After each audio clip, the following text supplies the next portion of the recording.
आज हम लोग भू संचलन अर्थात अर्थ मूवमेंट पर चर्चा करेंगे। इस टॉपिक के अंतर्गत भू संचलन है क्या, इसका तात्पर्य क्या है, इसके बारे में परिचय, भू संचलन के प्रकार, इसके द्वारा निर्मित स्थलाकृतियाँ या स्थल रूप तथा इसके महत्व से संबंधित अध्ययन किया जाएगा। चलिए तात्पर्य की बात करें तो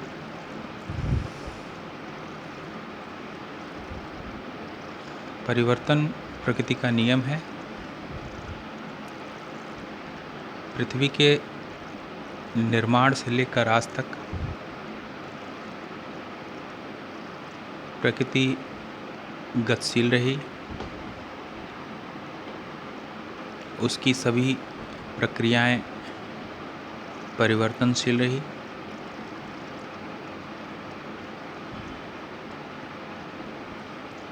कई युगों के पश्चात पृथ्वी तरल अवस्था से ठोस अवस्था, और वह भी केवल ऊपरी भाग जिसे हम स्थल मंडल कहते हैं, जिसे भूपर्पटी कहते हैं, वह ठोस रूप में परिवर्तित हुई। पृथ्वी का आंतरिक भाग अभी भी तरल अवस्था में है। इसको पिछले डिस्कशन में बताया जा चुका है। तो इस पृथ्वी के इस ऊपरी सतह कठोर भाग को लिथोस्फीयर या स्थलमंडल कहते हैं, जो अभी भी अपने नीचे स्थित तरल भाग पर, दुर्बल मंडल पर, एथेनोस्फीयर पर मूवमेंट कर रही है।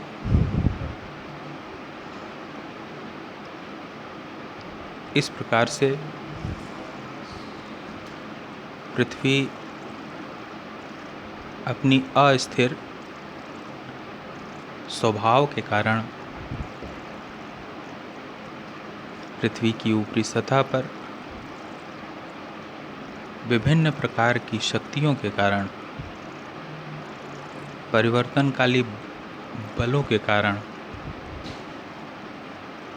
विभिन्न प्रकार के उच्चावचों का निर्माण होता है। यह निर्माण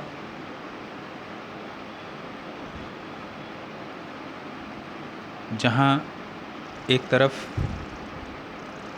पृथ्वी के आंतरिक भाग से उत्पन्न होने वाली शक्तियाँ धरातल के इस स्थल मंडल पर विभिन्न प्रकार की रचनाओं का निर्माण करते हैं, वहीं पर पृथ्वी के सतह से ऊपर व्याप्त वायुमंडल के परिवर्तन के फलस्वरूप उत्पन्न कुछ वायुमंडल जनित शक्तियों के कारण यही विषमताएं, रचनाएं, जिन्हें कभी पृथ्वी के आंतरिक शक्तियों के द्वारा पृथ्वी के ऊपरी सतह पर निर्मित किए गए थे, ऐसी शक्तियों में व्यापक परिवर्तन करती हैं। ऊंचे उठे भाग को काट पीट कर नीचे धंसे भागों में निक्षेपित करना, समतलीकरण करना इत्यादि की प्रक्रिया चलती रहती है। इस प्रकार से अंतर्जात बल और बहिर्जात बल, जिनका जिक्र आगे किया जाएगा, इनको समझने के लिए हम ऐसी शक्तियों को भू आकृतिक प्रक्रम के रूप में जानते हैं। थॉर्नबेरी ने इस प्रकार के परिवर्तनकारी बलों के लिए भू आकृति प्रक्रम नामक शब्द का प्रयोग किया। वास्तव में भू आकृतिक प्रक्रम के परिचय में यह कहा जा सकता है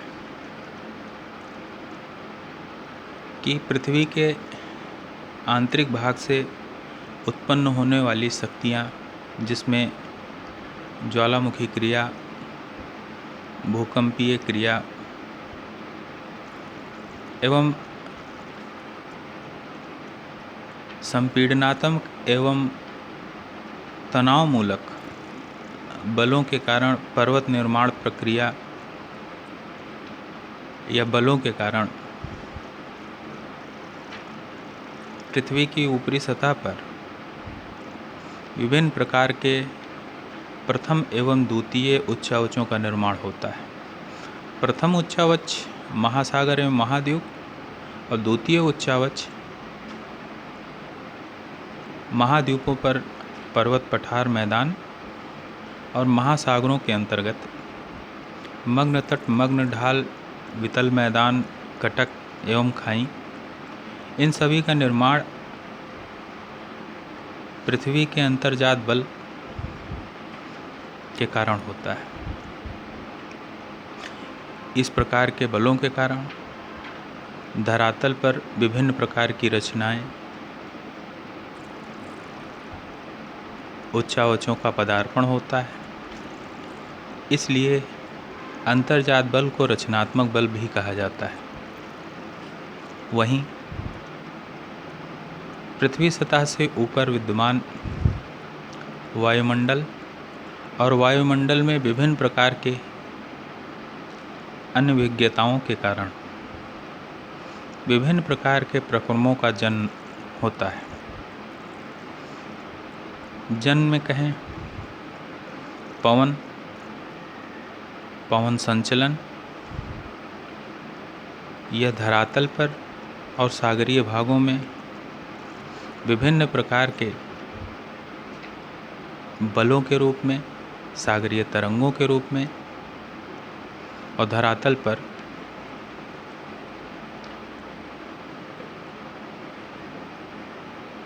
शुष्क प्रदेशों में प्रभावकारी परिणाम दिखाते हुए विभिन्न प्रकार के स्थल रूपों का निर्माण करती है।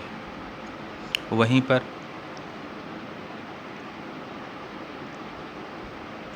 समुद्रों से वाष्पकृत ऊपर उठकर वाष्पों का संघनन और संघनन के बाद हिम एवं जल वर्षा के रूप में स्थलों पर बरसना, जो गुरुत्वीय ढाल के अनुरूप बहते हुए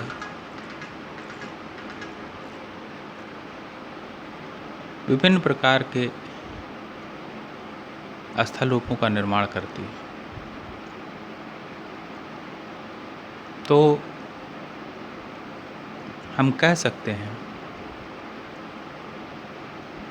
जहाँ अंतर्जात बल विभिन्न प्रकार के उच्चावचों की रचना करता है, वहीं बहिर्जात बल इस प्रकार की रचनाओं को अनाच्छादन प्रक्रिया यानी अपर्दन एवं अपक्षय की प्रक्रिया के फलस्वरूप उसे तोड़ फोड़ कर, काट पीट कर, ऊंचे उठे भागों को क्षयित कर नीचे धसे भागों में निक्षेपित करती है, समतलीकरण का प्रयास करती है।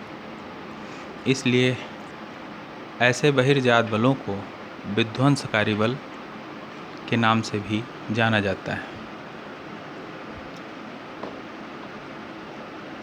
ऐसे परिवर्तनकारी भूआकृतिक प्रक्रमों को हम दो भागों में बांट सकते हैं। यहाँ पर आप देख रहे हैं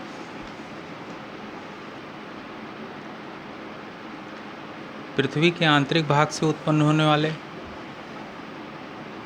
बल और पृथ्वी के बाह्य भाग से उत्पन्न होने वाले बलों का विस्तृत वर्गीकरण किया गया है। पृथ्वी के आंतरिक भागों से उत्पन्न होने वाले बलों को हम दो भागों में बांटते हैं और यह आधार तीव्रता का होता है, यानी तीव्रता के आधार पर, अवधि के आधार पर, समय के आधार पर हम इसे दो भागों में बांटते हैं। एक तो स्लो मोशन में यानी मंद गति से, और एक तीव्र गति से घटित होने वाली घटनाएं हैं, आंतरिक बल हैं। तीव्र घटित घटनाओं के अंतर्गत भूकंप और ज्वालामुखी को रखा जाता है।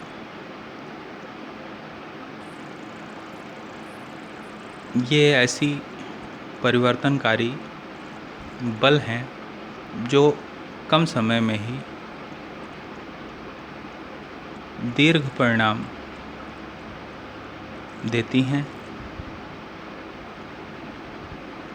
कम समय में ही विभिन्न प्रकार की रचनाओं का निर्माण करती हैं। भूकंपीय घटना के कारण उससे उत्पन्न होने वाली पीएस तरंगों के द्वारा धरातल पर विभिन्न प्रकार की रचनाओं का निर्माण होता है। वहीं ज्वालामुखी नीचे स्थित तरल मैग्मा जब धरातल पर छिद्र के माध्यम से बाहर आता है तो लावे के निक्षेप से विभिन्न प्रकार के उच्चावचों का निर्माण होता है, जो क्षणिक होता है, त्वरित होता है। वहीं अंतर्जाल बलों के अंतर्गत दूसरा वर्गीकरण, जिसमें मंद गति से संपादित होने वाले बलों को रखा जाता है। ऐसे बल को दो भागों में बांटते हैं। एक जो महादेशजनक बल के नाम से, और दूसरा पर्वत निर्माणकारी बलों के रूप में।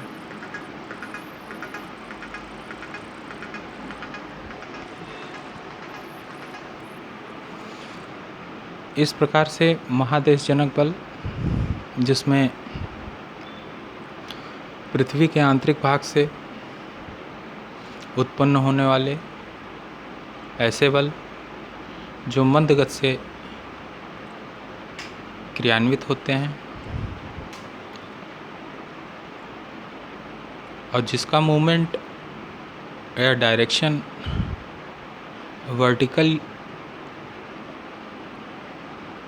न होकर हॉरिजॉन्टल के रूप में होता है। लंबवत रूप से संचलित ऐसी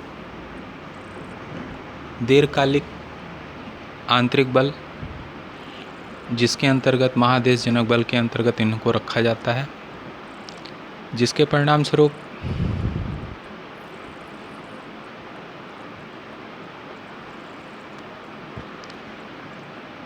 व्यापक रूप से महाद्वीपों में उत्थान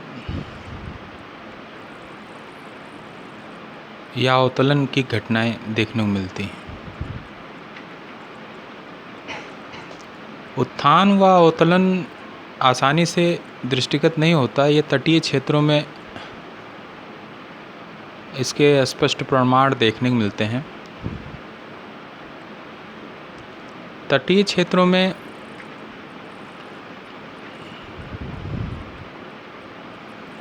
समुद्र का जो जल स्तर होता है वो गिर जाता है या ऊपर उड़ जाता है। समुद्र के जल स्तर में परिवर्तन से यह अंदाज़ा लगता है कि स्थलखंड ऊपर उठ रहा है कि समुद्र तट या तलभाग नीचे बैठ रहा है। तो लंबवत रूप से ऊपरमुखी और अधोमुखी क्रियाएं घटित होती हैं। यहाँ पर अपलैंड, अपवर्ड और डाउनवर्ड को जो शब्द दिखाया गया है, ऊपरमुखी बल और अधोमुखी बल, जिसके परिणाम स्वरूप देखने मिलते हैं। इसका अच्छा उदाहरण आप स्कैंडिनेविया सील्ड्स को ले सकते हैं, या जो नॉर्वे का जो फिनलैंड का जो तट है वहाँ पर ले सकते हैं। कहा जाता है कि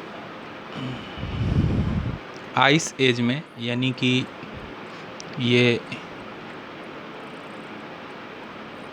होलिगोसिन चल रहा है, इससे पूर्व जो है आपका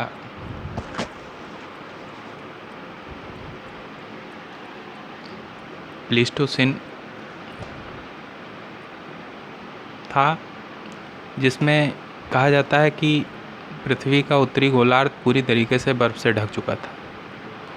तो बर्फ़ के ढकने के कारण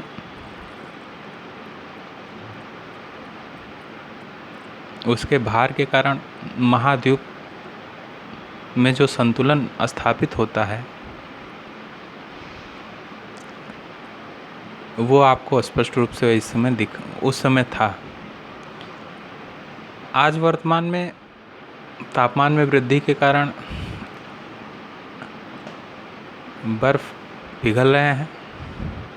फलस्वरूप जो महाद्वीपों पर दबाव था बर्फ़ का, भार का, उसको संतुलित करने के लिए महाद्वीप फिर से ऊपर की तरफ उभर रहे हैं, जिसका स्पष्ट रूप से आपको वहाँ पर फ्योर्ड के तट जो बनते दिखाई दे रहे हैं वो इसी का परिणाम है। आइए दूसरे के बल की बात करें। पृथ्वी के आंतरिक भाग में मंद गति से कार्य करने वाले लंबवत बलों के अलावा कुछ क्षैतिज बल भी कार्य करते हैं। इसको आप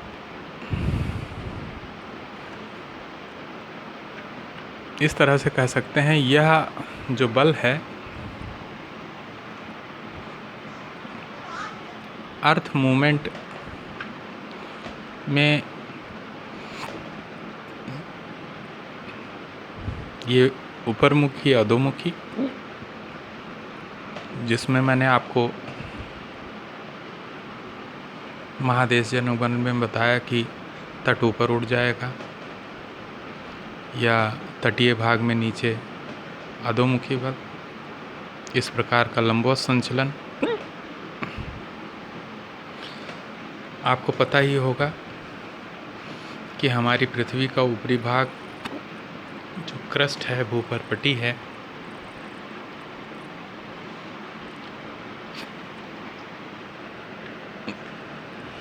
वो प्लेटों के रूप में टूटी हुई है, और इस भूपर्पटी का यह प्लेट भाग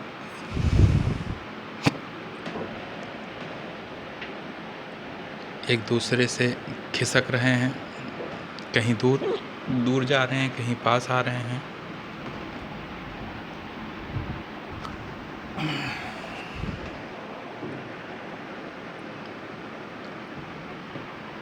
जिसके परिणाम स्वरूप प्लेटों के खिसकाव के फलस्वरूप कहीं प्लेटें पास आ रही हैं तो कहीं दूर जा रही हैं, जिसके कारण क्षैतिज संचलन या पर्वत निर्माणकारी बल को रखा जाता है, जिसका परिणाम दीर्घकालिक मंद गति से क्रियान्वित होता है।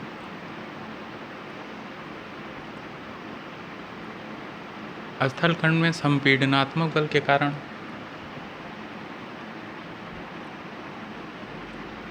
वलन पड़ते हैं ऊपरी सतह पे अवसादी चट्टानों में, जिसमें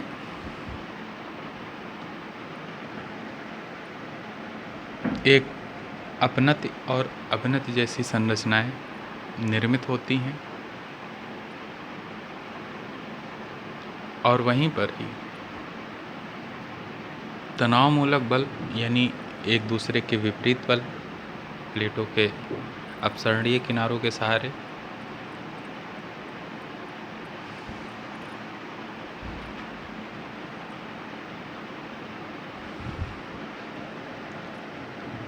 दरारों का निर्माण, चटकने और फिर सतहों के विस्थापन के फलस्वरूप भ्रंशों का निर्माण होता है, और विभिन्न प्रकार की स्थलाकृतियों का निर्माण होता है, जिसको हम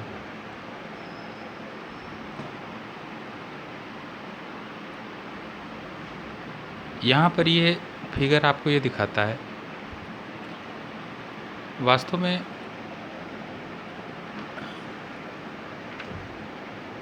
अभिसारी यानी कि संपीडनात्मक बल का परिणाम अक्सर वलन ही होता है, लेकिन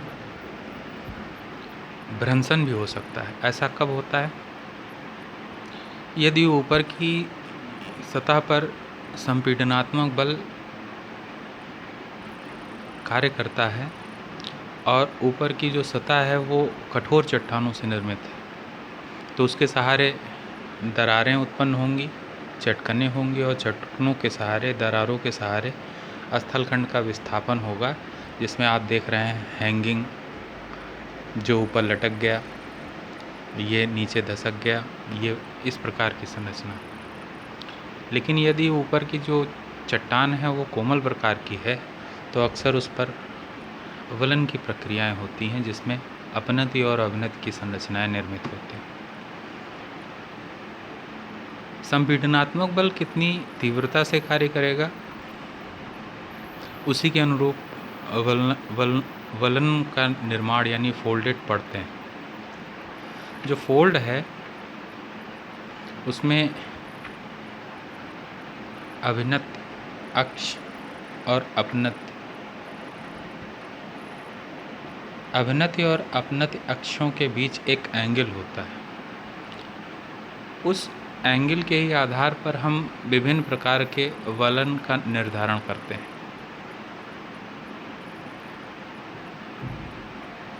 अगर एंगल दोनों तरफ समान है तो सम्मत वलन, असमान है तो असम्मत वलन, एक तरफ खड़ी कगार है दूसरी तरफ मंद है तो एक दिग्नत, और इतना ज़्यादा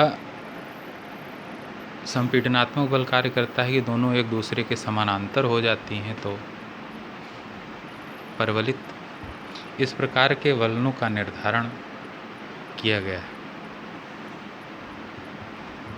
जिसको आप चित्र में बखूबी देख सकते हैं।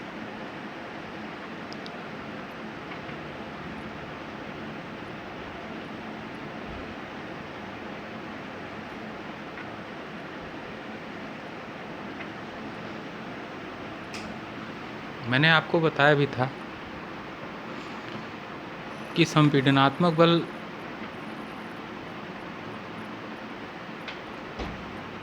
के कारण वलन ही नहीं पड़ते, जबकि भ्रंश भी बनता है, जैसा यहाँ इस चित्र में देखा जा रहा है। एक फॉल्ट लाइन,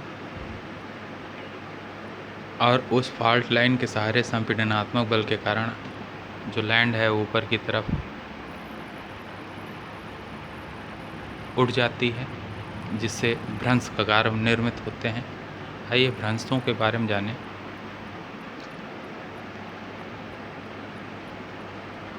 अक्सर भ्रंश तनावमूलक बल के कारण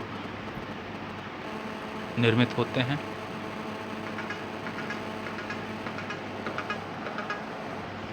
तनावमूलक बल एक दूसरे के विपरीत बल जिसमें एक स्थल खंड पर तम विपरीत बल कार्य करने के कारण ऊपरी सतह पर पहले चटकनें आती हैं और उन्हीं चटकनों के सहारे दरारों का निर्माण होता है और उस दरारों के सहारे स्थल खंड का विस्थापन हो जाता है। जहाँ यहाँ पे आप देख रहे हैं कि दरार निर्मित हुआ और जिसके कारण स्थल खंड जो कभी इसके पैरेलल हुआ करती थी अब धसक के या विस्थापित होके नीचे बैठ गई। जो ऊपर उठा हुआ भाग होता है ऊपर अधा और जो नीचे की तरफ धसक गया है इसे अधापात स्थलखंड के नाम से बुलाते हैं। जिस एंगल के सहारे, जिस दिशा के सहारे या जिस ढाल के सहारे स्थलखंड का विस्थापन होता है उसे भ्रंश कगार के रूप में, और जो नग्न शैलों की चट्टानों की जो दीवार है जिसके सहारे विस्थापन हुआ उसे हैंगिंग वॉल भी कहा जाता है। भ्रंश विभिन्न प्रकार का होता है। यहाँ पर प्रकार के अंतर्गत एक नॉर्मल फॉल्ट सामान्य भ्रंश जिसमें सामान्यतः स्थलखंड एक दरार के सहारे विस्थापित होता है, संपीडनात्मक बल की अलावा तनावमूलक बल कार्य करते हैं जिसमें स्थलखंड खिसक जाते हैं। एक व्युत्क्रम भ्रंश जिसमें संपीडनात्मक बल कार्य करता है जिसमें स्थलखंड उस दरार के सहारे ऊपर उठ जाता है और कगार का निर्माण करता है। एक संपर्शीय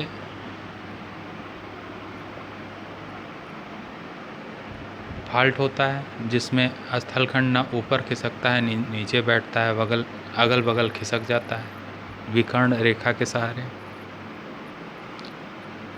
और एक सीढ़ी नुमा होता है जिसका आगे चित्र दिया हुआ है, सीढ़ी नुमा, ये देखिए, जो इसमें सीढ़ियों के स्टेप जैसी स्थलखंड का विस्थापन होता है। सीढ़ी नुमा भ्रंशन इसको कहा जाता है। भ्रंशन का परिणाम यह निर्मित स्थलाकृतियों में जब स्थलखंड दो स्थलखंड के बीच एक स्थलखंड नीचे बैठ जाता है तो एक नाली नुमा संरचना बनती है, संकीर्ण संरचना, जिसके दोनों किनारों पर खड़ी चट्टानों के कगार और मध्य भाग नीचे धंसा हुआ पाया जाता है। ऐसी संरचना को रिफ्ट घाटी कहते हैं, लेकिन ऐसी संरचना संकीर्ण होती है तब रिफ्ट कहते हैं, और अगर ये विस्तृत हो तो उसे ग्रोबन कहा जाता है। दो स्थलखंडों के मध्य अगर बीच वाला भाग ऊपर की तरफ दीवार की भांति उठ जाए तो इसे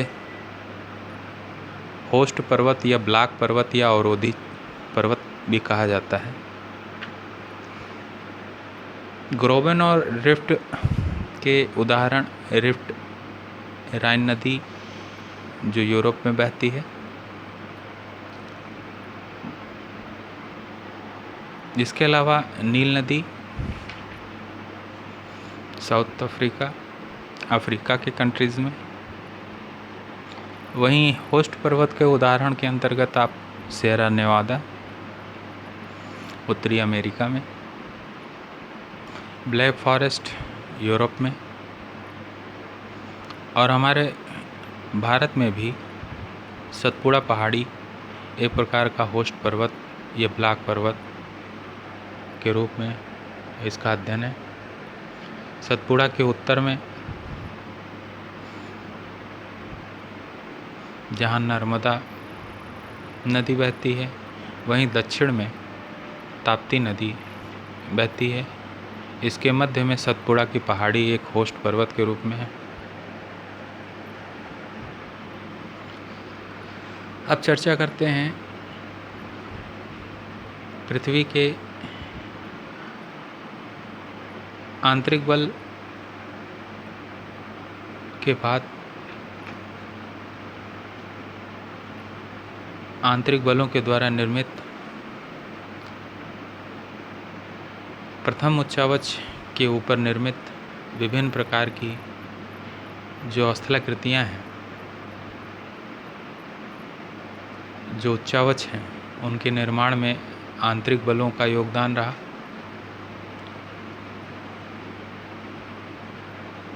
जो धरातल पर विभिन्न प्रकार के उच्चावचों का निर्माण करती हैं, इस प्रकार से आंतरिक बल रचनात्मक रचनाओं का निर्माण करती हैं।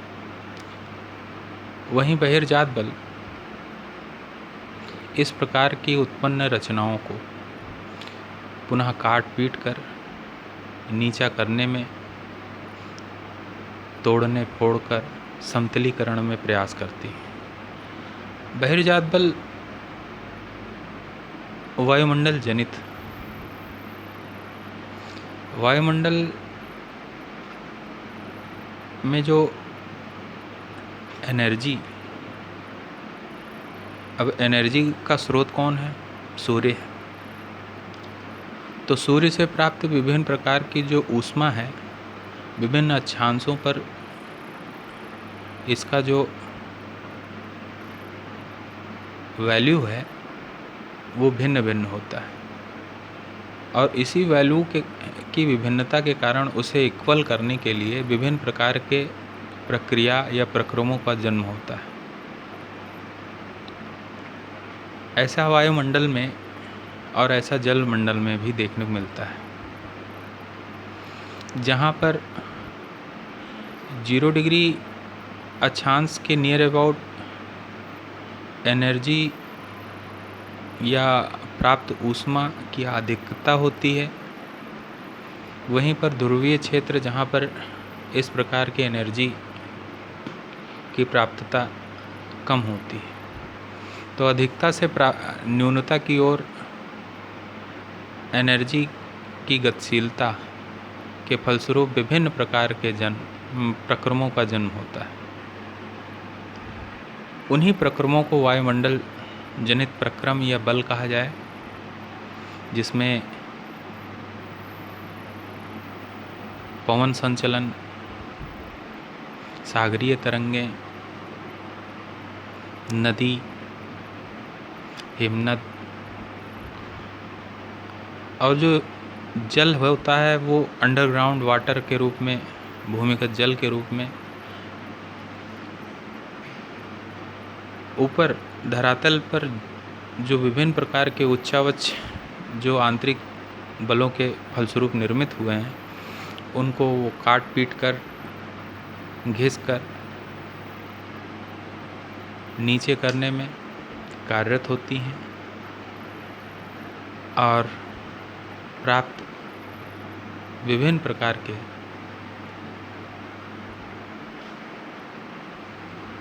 पदार्थों को, अवसादों को निचले क्षेत्रों में निक्षेपित करने में कार्यरत होती हैं।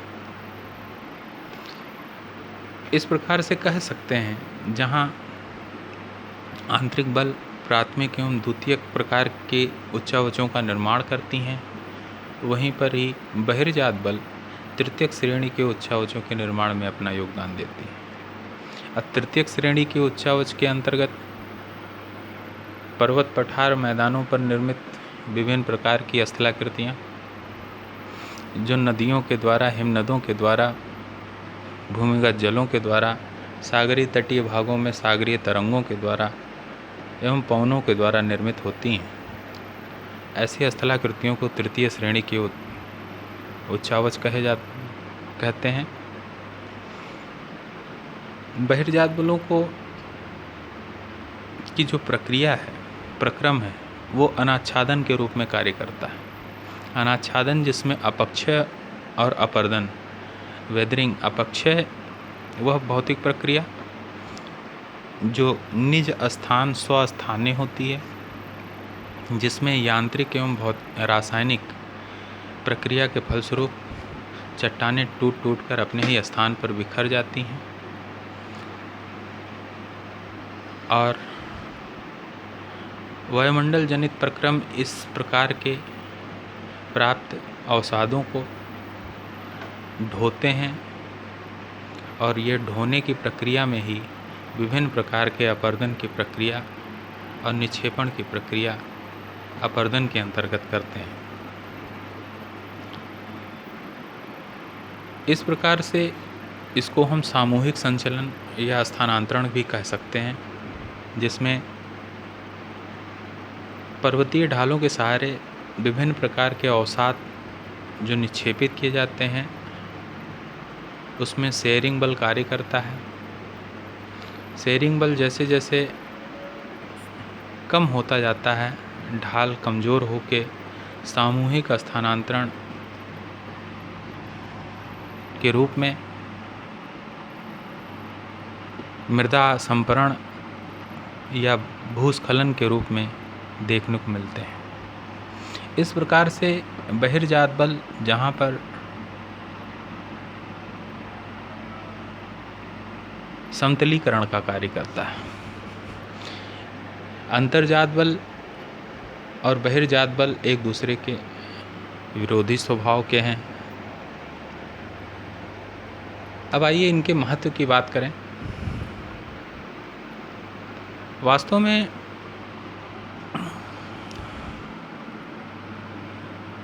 जो धरातलीय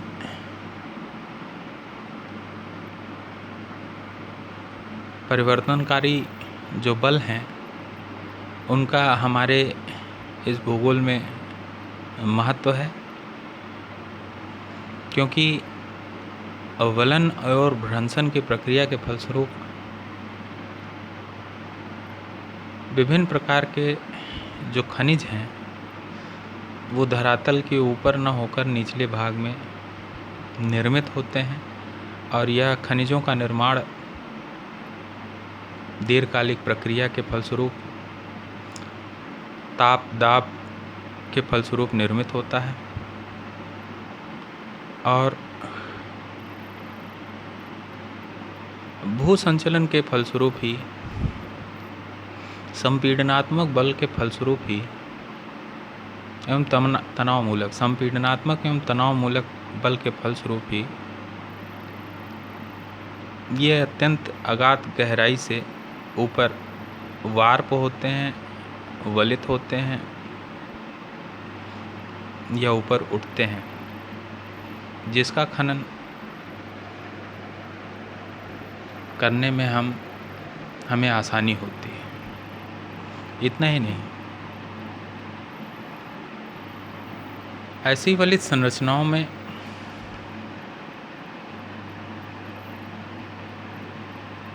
दबाव के कारण विभिन्न प्रकार की चट्टानों का निर्माण होता है। उनकी पारगम्यता निर्धारित होती है और इसी पारगम्यता के ही आधार पर भूमि के नीचे भूमिगत जल और जल के साथ में और भी विभिन्न प्रकार के जीवाश्मीय ईंधन की स्थिति का निर्धारण होता है। ऐसी संरचनाओं को पता लगाने में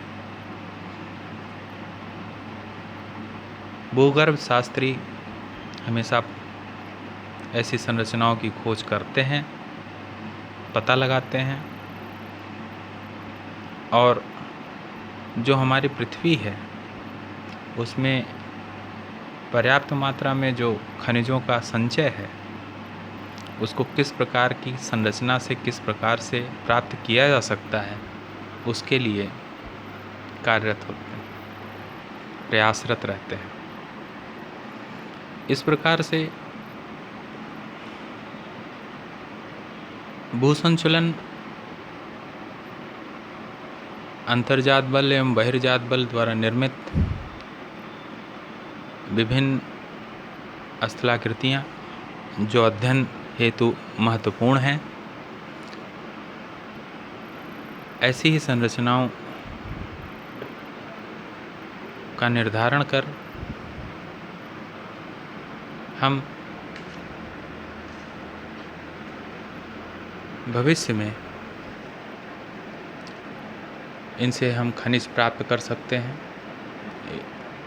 जिसको आप देख सकते हैं। आप इतना ही आप लोग से कहना था आज के डिस्कशन में। ओके, धन्यवाद।